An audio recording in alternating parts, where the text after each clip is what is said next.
أعوذ بالله من الشيطان الرجيم بسم الله الرحمن الرحيم رب اشرح لي صدري ويسر لي أمري واحلل عقدة من لساني يفقهوا قولي آمين يا رب العالمين। সুপ্রিয় দর্শক ও শ্রোতা মণ্ডলী, আপনারা সবাই যে যেখানে বসে আমাদের এই অনুষ্ঠান দেখছেন, আপনাদের সবাইকে স্বাগত জানাচ্ছি আমি কায়কোবাদ আউন ইনস্টিটিউটের পক্ষ থেকে।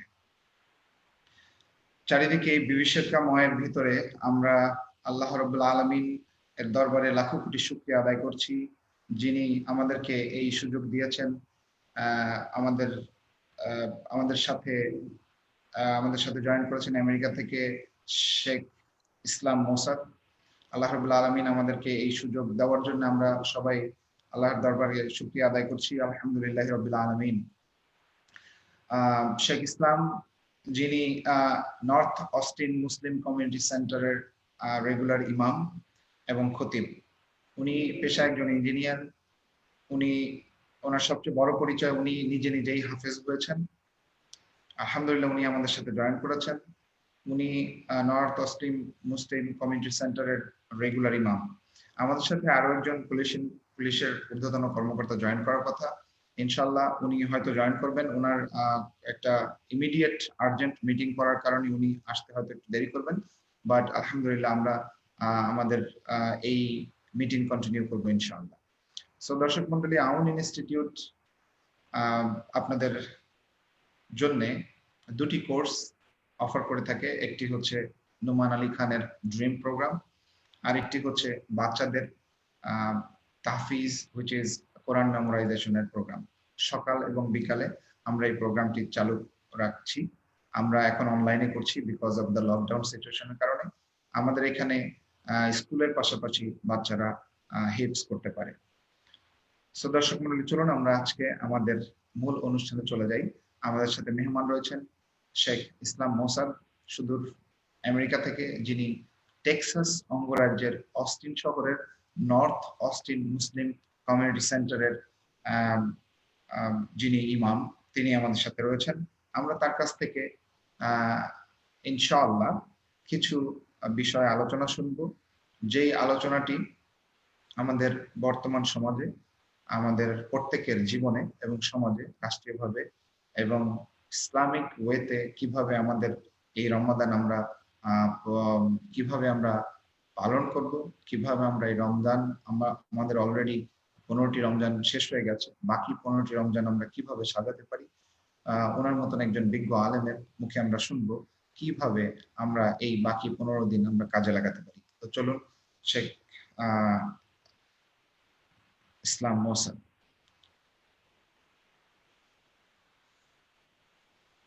Assalamu alaikum wa rahmatullah, Sheikh Islam. Wa alaikum assalam wa rahmatullahi wa barakatuh. It's good to be with you. Thank you so much for coming and joining with us, Sheikh. We are Bengali community, really excited, and we are very happy to see you, to have you here over here. So alhamdulillah, from Bangladesh, you know, in Bangladesh 160 million people living over here. It's a small little country, but alhamdulillah it's a majority Muslim people are living over here. And in this situation, world is having a big disaster right now, and you know, we actually don't know what to do. So you guys are the leader of the community. You are leading a big community over here, and from the Bengali community, from the people of Bangladesh, I would like to ask you a few questions, and inshallah I think you will give us some good direction so we can follow. So this is a humble request to you. I don't have the ability to ask you a question, it's just a request so we can get some guidance inshallah from you. So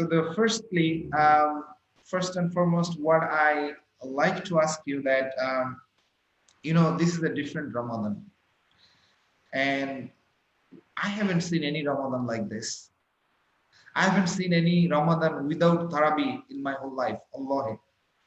So this is a completely a different Ramadan for us. And as I know that you memorize the Quran by yourself from your mom, and you've been leading Tarabi for a long time. So what you think? I mean, how you are actually passing this Ramadan without Tarabi, without going to the masjid? What is your experience and how are you passing these days? So দর্শক মণ্ডলী, আমি তার কাছে জিজ্ঞেস করছি যে কিভাবে তিনি বর্তমান সময়ের এই রমাদান মসজিদে না গিয়ে তারাবি না পড়িয়ে ওনার মতন একজন মানুষ কিভাবে কাটাচ্ছেন। শেখ ইসলাম, please. Sure. Bismillah ar-Rahman ar-Rahim. Alhamdulillah Rabbil Alameen. Wassalatu wassalamu ala Rasulillah. We praise Allah subhanahu wa ta'ala and the peace and blessings be upon His Messenger Muhammad sallallahu alayhi wa sallam. Thank you again for having me on your program. So this Ramadan, we can see it as a difficulty or we can see it as an opportunity. So this is an opportunity to be more self-reflective, to be testing oneself, how much they can do individually. So when we go to the masjid, we are influenced by others around us to maybe do more or to be more energetic. It's not for showing off, but it's because we're around the crowd. And so we get excited and we get happy. So now when we're at night after iftar and we're tired, will we stand up and do qiyam? Will we stand up and do our own tarawih? So this is something that I practice with, alhamdulillah, with my family here, and just within the home.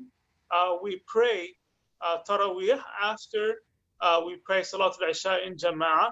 So this is something the family really appreciates, is that we have a little musalla in our house, so that we can do the prayers there, read the Quran there, make dhikr of Allah subhanahu wa ta'ala there. So this is really an opportunity to, instead of the light being concentrated only in the masjid, that the light is now going to each house. And there is light coming from millions and millions of Muslim homes all over the globe because they are praying at home, they're making dhikr at home. Yes, we miss the masjid. Yes, we want to go back to the masjid, but we know that part of the purpose of Islam is to maintain health and safety for all people. That this is one of the maqasid of Sharia, one of the objectives of the Sharia is life and preserving health as well. So this is something that we accept from Allah subhanahu wa ta'ala, and we need to work hard to keep on worshiping Allah even from our own homes, and we become more self-reflective and contemplative, inshallah. Jazakallahu khairan, Sheikh. Thank you so much for that. And alhamdulillah, it is a great information from you. I would like to humbly ask you another question, which is, can you, 15 days already we passed, 15 Ramadan is gone from our life. All Muslim, Sahaba Ajmain Kram, they've been waiting long time and a whole year to have this month. But unfortunately, this month is, half of the month is already passed. We have only 15 days left and the countdown is already started. So these 15 days, what we can do really, like how we can plan these 15 days to get full benefit out of it. Yeah. What is your idea, and give us some plan, like so every people can follow this plan to get all the benefit out of these 15 days, inshallah. Inshallah. So I would say, first of all, it's important to reflect on what has already passed and learn from the mistakes. So if we missed something in the previous days, we make it a point that in the next days, I'm not going to miss it. So this is the idea of looking back, learning from one's mistakes, asking for forgiveness from Allah subhanahu wa ta'ala, and turning to Allah, making tawbah to Allah, and then embracing the next 15 days, especially the last 10 days. So in addition to praying the regular 5 daily prayers, it's important to also do some qiyam at night, whether it's right after Isha or whether it's an hour or an hour and a half before Fajr. It's very beneficial. وَمِنَ اللَّيْلِ فَتَهَجَّدْ بِهِ نَافِلَةً لَكَ. So Allah subhanahu wa ta'ala, He said in Surah Al-Isra to work hard at night in worship of Allah subhanahu wa ta'ala, and then you will become in an elevated position. It was for the Prophet Muhammad sallallahu alaihi wasallam, but also in general for anybody who does that practice. Also, it's important in what's left of Ramadan to catch up in reading the Quran. So maybe we need to increase, if we haven't been keeping up reading a juz every day, we need to increase a little bit. When the last 10 days come, it's like a race. So right now we need to maintain the pace, but on Wednesday, when the last 10 days starts, then we need to start running faster and go as fast as we can without causing harm to ourselves, but we really need to push our limits and eat less and sleep less.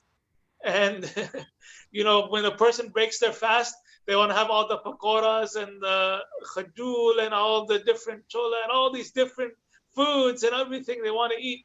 So maybe the last 10 days we do a little bit less. We relax our stomach a little bit.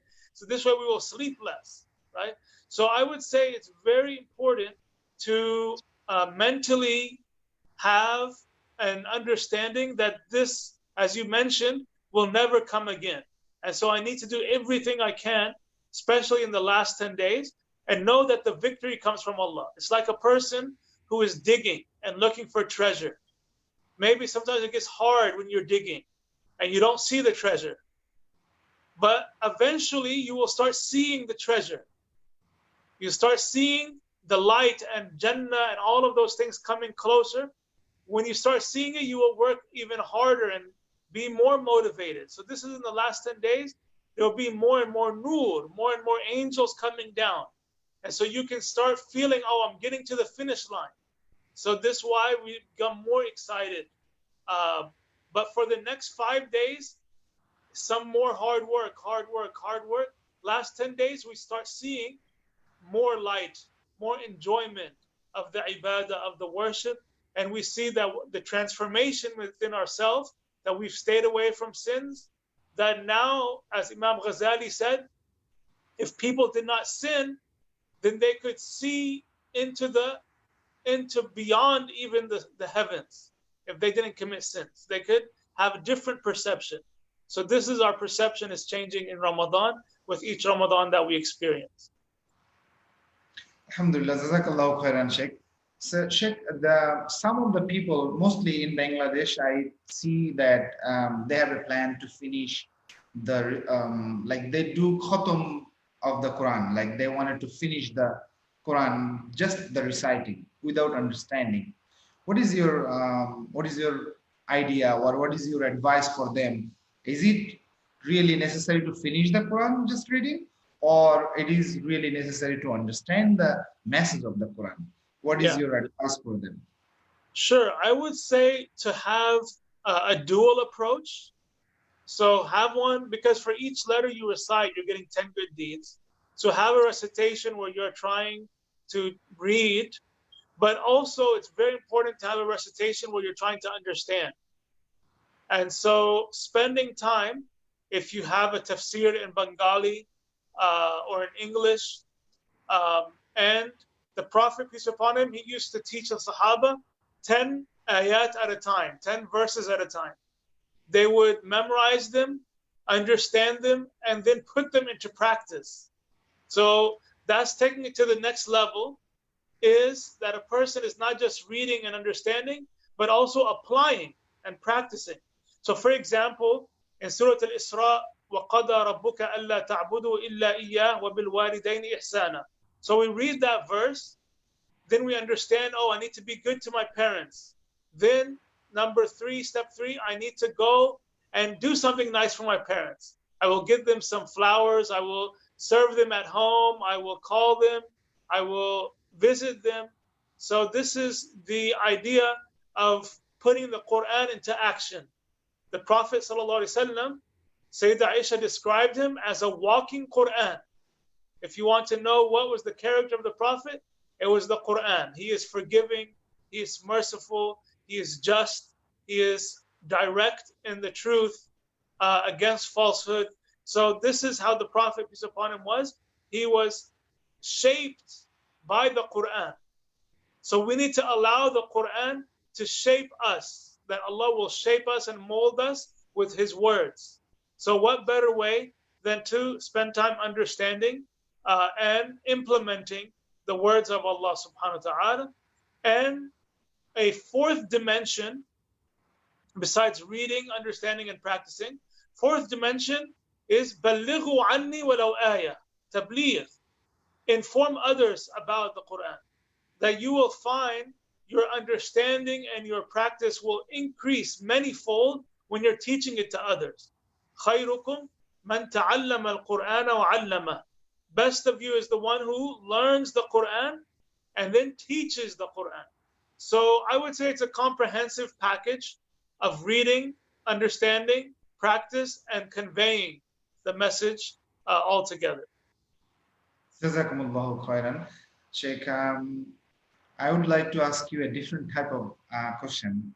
You know, most of the people of Bangladesh, they have a different image, different understanding of living in America. You know, America is a free country. Whatever people want, they can do. So, like, I think majority of the people, they have a misunderstanding. Like, they think people lose their iman in America. They think people have difficulties to practice Islam in America because it's a country of non-Muslim, mostly non-Muslim over there. That's what they think. But when I and actually we live over there, we see that it is more safer to practice Islam over there. So for the mass people, those who are watching this live, and the people, those who are gonna watch after this, can you explain to them how you living your life in America and give them some picture that what you are facing, what you are not facing, what you loving, and is it better or it is worse than other country, or what do you think? Yeah, thank you for the question. So I actually grew up here in the United States. I was born in the United States and raised here. My parents came from Egypt. So since the 70s, I've seen the transformation and the growth of the Muslim community. So before there was no Islamic schools, for example. Now we have, alhamdulillah, Islamic schools. Very few masajid. Now we have in every city in America, multiple masajid, many masajid. So there is a dichotomy in America. So you can have people who are really practicing Islam seriously and taking it to heart. But yes, it is true that there's also some people who have gone away from the deen. So you have both elements present at the same time in the United States. So growing up here, I have some friends who are very devout, very pious, religious. And I have other friends maybe who ended up doing drugs or doing those kind of things. And so you have both possibilities, both potentialities in America. As you mentioned, there is freedom. Freedom also means the freedom to worship, the freedom to speak. It's not just the freedom to follow one's desires and lusts. That's what people, they misunderstand. It's not about lust and pleasure. And no, it's about being a free human being, free to think for yourself, free to assemble with others and meet with others and congregate and organize, as long as there is responsibility. So it's actually part of the Islamic teaching. What we see here is part of the Islamic teaching as well. As Umar radiallahu anhu, he said, مَتَى اسْتَعْبَدْتُمُ النَّاسِ وَوَلَدَتْهُمْ أُمَّهَاتُهُمْ أَحْرَارًا, which means, when did you enslave people? When their mothers gave them birth and they were free. So they were born free. So this is even part of Islam, the freedom to worship Allah, the freedom to speak the truth, to, if something is wrong, to say what is wrong, right? And there are many, unfortunately, Muslim countries where the person would get themselves into difficulty for what they say. Alhamdulillah, in the United States, with a few exceptions, you are free to say the truth, to articulate it, and to convey it to people. So I would say it's important to not have a romanticized view of America or an extreme view of America, to have a realistic view that there is good and bad everywhere, and that there is an opportunity to worship Allah and also to spread the deen. So many Americans, they come into Islam, they learn Islam, and they become even scholars in Islam. So Yep. alhamdulillah, it's a great ni'mah from Allah to be Muslim in the United States. There are challenges, but we are alhamdulillah not under persecution. We are not under adversity from outside. No, alhamdulillah, we are living our life and practicing our deen and doing what we can to make the world better. Alhamdulillah. Thank you so much, Sheikh. Sheikh, I want to know that I have seen in NMCC that we have like 30-40 people every year. They are doing itikaf.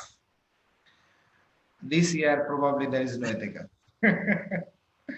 It's really sad that we can't do that. And I've been missing this Taraweeh in NMCC. Allah, I'm really missing that.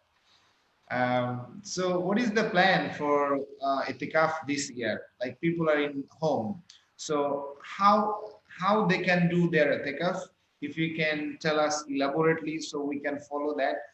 Because people like to do itikaf for 9 days, 7 days, 5 days, 1 day even. So as they are staying in home, is it necessary to be in the masjid for itikaf or not? Is it enough to stay and do our itikaf in home? Yes. So the original fiqh, the original jurisprudence is i'tikaf needs to be done in the masjid where the 5 daily prayers are conducted. However, because of our situation, is a different situation. So now we have to adjust. We can just designate a musalla space in our homes, and when we designate the musalla space in our homes, we should maximize as much time as we can in that space. So it's not exactly the same as the i'tikaf in the masjid, but the Prophet, peace upon him, he said a very important principle. He said, مَا نَهَيْتُكُمْ عَنْهُ فَانْتَهُوا وَمَا أَمَرْتَكُمْ بِهِ فَأْتُوا مِنْهُ مَا اسْتَطَعْتُمْ. Means, if I tell you not to do something, then do not do it. But if I tell you to do something, do as much of it as you can. So instead of saying, I'm not going to do anything, you say, okay, I'm going to have a musalla in my home. I will stay there most of the time, and I will read Quran most of the time, pray, make dhikr. In the last 10 days, more often, I won't leave the home. So this way, inshallah, you will get, because of the intention, you will get the reward of the i'tikaf. And with the action, you are approximating the best situation in the given circumstances. Okay, Jazakallahu khairan, Sheikh. Sheikh, I just got a call, and I think the other guest, he couldn't make it. He had like a urgent meeting with the government, some other meeting, because the situation in Bangladesh is not that much easy. So he not going to make it. But alhamdulillah, it's good that we are getting more time from you, and we are actually getting more information from you. And alhamdulillah, it will be more beneficent for the people, I think. So, Sheikh, I think my another question would be in Bangladesh, and I think is mostly in Bangladesh. People do the iftar party. You know, in America we don't do the party, but we do the iftar together. It's a little different. So what we do in an MCC, we do iftar in the masjid every day. But here in our Bangladesh, in this country, what they do, they call a iftar party by various organizations, various school, various social organization, or a group of a community, a school, a lot of people, a lot of group, they do the iftar party every year So you are invited by this community, that masjid, that group, that organization, like lot. This year we don't have any iftar party. All of the party in home. But so in terms of iftar party, what do you think? Do Yeah. we really need to do that kind of iftar party as we missed it, or we don't have the ability to gather? Do we really need to gather those kind of iftar party? Is there any beneficial, like is it benefited? Is it getting more reward? Or if we miss the iftar party, is it okay or not? What do you think? So in the Quran, Allah subhanahu wa ta'ala said, Kulu washrabu wa la tusrifu. Innahu la yuhibbul musrifin. So it actually says eat, so it's a command. You can enjoy eating, it's fine, and drink, but do not waste. So if there are iftar parties, under this current circumstances, we don't recommend it because of the potential of harming others. In Islam, we said la darara wa la dirar, means do not harm others, do not harm yourself, do not reciprocate harm. So we need to stay away from the large gatherings and so on. However, in general, the hadith is that when you feed a fasting person, you get the reward of that fast. So this is a great reward. If you're feeding 100 people or 50 people, you're getting the reward for 50 different people fasting and 100 different people fasting. So it is an opportunity. However, we just need to be careful not to waste. And also the Prophet, peace upon him, he said, make sure you invite poor people as well to attend the functions. It shouldn't just be the wealthy and the elites. It should be deliberately going to someone who is poor and inviting them and say, also come, and let them mix. So because we're one ummah, one community. Let the wealthy and the poor mix together and see each other as brothers. It shouldn't be that, oh, this is for the wealthy people, this is for the poor people. No, the poor people need to feel they're part of that society, part of that community. So I would say, it's a good, healthy thing, good, healthy community aspect, as long as there's not waste and as long as there isn't class differentiation in how the iftar party is conducted. Sheikh, so we are almost with the end of this program. So this is my last request to you, as because you're saying about the poor. So giving sadaqah, helping poor is a good deed normally, but now even not poor, middle class people having hard time in Bangladesh. Through our own institute, with the help of few of my friends, I help like 100 families. So middle class people, poor people, they're really having hard time. So as because this is a month of Ramadan, this is a month of giving. So what is your advice and your request to the rich people all of the world who has the means, ability to help other, to help the poor? So can you give us a brief advice and request to those people so they can come move forward to help those people, so there should be a balance in the society, people can get help from them, please. Yes. So, and yes. this is the last question that where we will end this discussion, inshallah ta'ala. Inshallah. So it's very important to look at the Quran, how Allah subhanahu wa ta'ala talks about wealth, that it's meant to circulate in the society. It's not meant to be at the exclusive ownership of the rich. Because to have the economy work, the lower classes economically need to have wealth to spend and buy. And this way the rich themselves, they will also be benefited.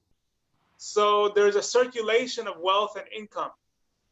And people should be treated as human beings. We shouldn't see that we're giving them a handout. We should see this is their haqq. The poor person has a right to zakah. It's not our money. Zakat money is not ours. Zakat money belongs to the poor. If we don't take it out, then it's like we are stealing some money from somebody else. So it's very important to pay zakatul fitr, which is enough to feed a person, and to also pay zakatul mal. Zakatul mal is the 2.5% of one's savings that they have for that year. And then if they give sadaqah on top of that, voluntary charity, it's even better because they are multiplying the rewards up to 700 times, maybe even more. Wallahu yudha'ifu liman yasha, wallahu wasi'un alim. The Prophet, peace upon him, he was the most generous person. Anybody would ask him something, he wouldn't say no. They said his generosity would increase even more in Ramadan, so that it was like a free flowing wind. Wherever it goes, brings benefit. Anybody gets something from the Prophet Muhammad sallallahu alaihi wasallam. So I think it's critical to feel a part of the society that we're in, and to know that Allah subhanahu wa ta'ala, He tests us by poverty if we're going to be patient. He tests us with wealth if we're going to be grateful. And how can we be grateful? By spending from what Allah has given us, not all of it, but at least some of it, that we spend it to help the poor and those in need. Jazakallahu khairan. Thank you so much, Sheikh Islam, for giving us like 35 minutes. Alhamdulillah. I know you're so busy. You're busy with masajid, community, and many places you are busy. You don't have enough time to give us, but alhamdulillah, I'm really grateful to you. And from the community, from the people of Bangladesh, those who are watching, I am giving you thanks for coming, joining, giving us this beautiful explanation and plan for us. Inshallah, may Allah reward you. May Allah give you barakah for everything. Inshallah, may Allah increase your knowledge and give you the ability to give this dawah to everyone in the world, inshallah. Ameen, ameen. And I ask you, keep us in your dua, inshallah. My family, my country, my people, inshallah. Thank you so much. Thank you so much, Sheikh. I will see you, inshallah, next time in any other, with any other topics, inshallah. Inshallah. Yeah. Assalamu alaikum. Wa rahmatullahi wa barakatuh.